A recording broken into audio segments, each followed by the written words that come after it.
PGIM India Multi-Cap Fund. Will investing in this NFO help you in your wealth creation journey?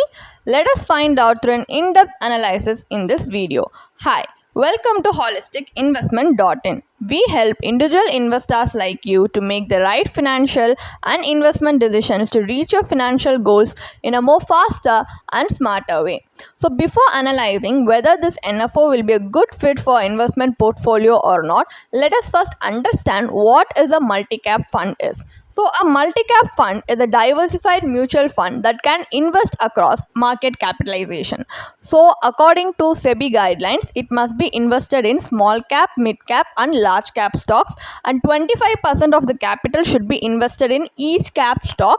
The remaining 25% is only in the fund manager's command. So as this is an NFO, it opens on 22nd August 2024 and closes on 5th September 2024. And some of its key features are: it is an open-ended fund type which has Nifty 500 multi-cap 50:25:25 TRI as its benchmark index, and the minimum amount you need to start investing in this fund is just 5,000 rupees. And there is no entry load, while there is exit load for this fund, which is 0.5% for redemption within 90 days. And also the fund managers for this NFO are Mr. Ananda Padmanabhan Anjaneyan and Mr. Utsav Mehta, Mr. Vivek Sharma and Mr. Puneet Pal.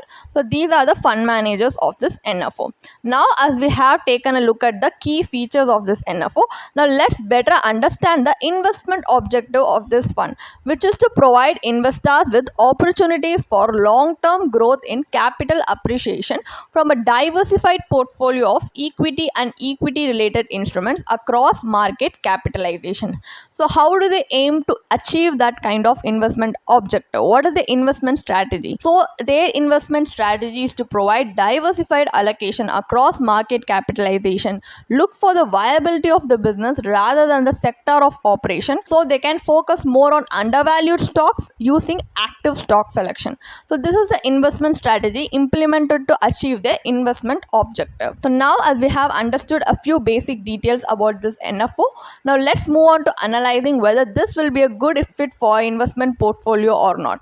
We can do that by analyzing the pros and cons of investing in the PGIM India Multi-Cap Fund NFO. So one of the potential merits of this NFO is that their sector bias might get eliminated as they do not focus on the sector rather than the viability of the business. And also as an equity focused NFO, it can align with your long-term goals because it is suitable for a long-term investment rather than a short-term investment. And also you have the privilege of investment across different market caps. So you also have the potential of maintaining a diversified portfolio as it invests across different market capitalization. So there is less investment risk compared to small cap and mid cap funds, and there is potential for capital appreciation in the long run. So these are some of the advantages of investing in the PGIM India Multi-Cap Fund. Now let's take a look at the potential demerits, which is the disadvantages. So as it diversifies across different market capitalization, there is a chance over diversification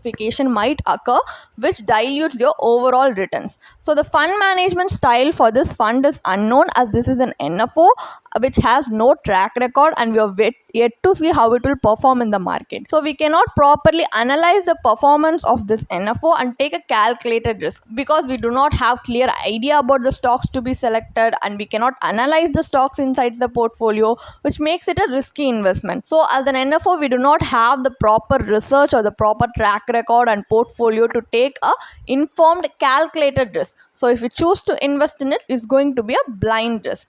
So this is a major drawback of investing in a NFO like PGIM India Multi-Cap Fund. So what is the final takeaway from our analysis? Is it worth investing in the PGIM India Multi-Cap Fund or not? So that completely depends on what kind of investor you are, what is your risk tolerance, and what is the time horizon you have for your investment goals, and what kind of asset allocation do you want to give to your investment portfolio. So it all boils down to these kind of factors, and it's completely up to you. But our personal opinion is that instead of investing in an NFO like PGIM India Multi-Cap Fund, you can definitely choose to invest in an existing similar mutual fund, like a similar multi-cap mutual fund that has a track record for at least a minimum of 7 to 10 years. Why we mention 7 to 10 years is because investing in equities is generally suggested for a long-term period rather than a short-term period, because in short-term period the market is highly unpredictable, where it can go through a period of highs and lows in a very unpredictable manner. All of a sudden it can perform highly, or it can perform or go through a period of no returns, low returns, or even through a period of negative returns. So as it highly unpredictable in a short term period, it's better if you choose to invest in a long term period for at least 7 to 10 years, because in 7 to 10 years the market cycle would also get completed and you will know how it has performed in the highs and lows.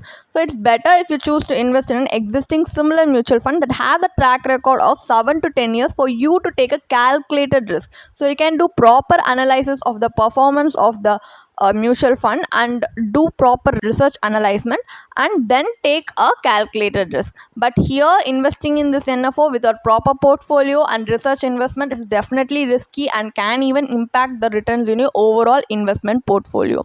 But if you still want to invest in PGIM India Multi-Cap Fund and see how it will perform, then you can definitely invest it through your satellite portfolio instead of your co-investment portfolio. As this is an NFO and we do not know how it will perform, it's definitely still a risky thing to invest. So it's better if you invest through your satellite portfolio than your co-investment portfolio. Even then, in your satellite portfolio, if you have surplus money, then invest in it with a minimal investment for a trial basis. So you can invest in it with a minimum investment as a trial basis, and later on, if the fund is performing well over the years, then you can definitely increase your investment amount step by step. So this is also something you can do, but do not invest through your co-investment portfolio on the get-go, but instead take a step back and invest first of all a minimum investment on a trial basis, then see how the fund performs. So you can definitely do this also. But if you're still struggling with how to invest or what to invest in and you need professional guidance, then you can definitely consult with a certified financial planner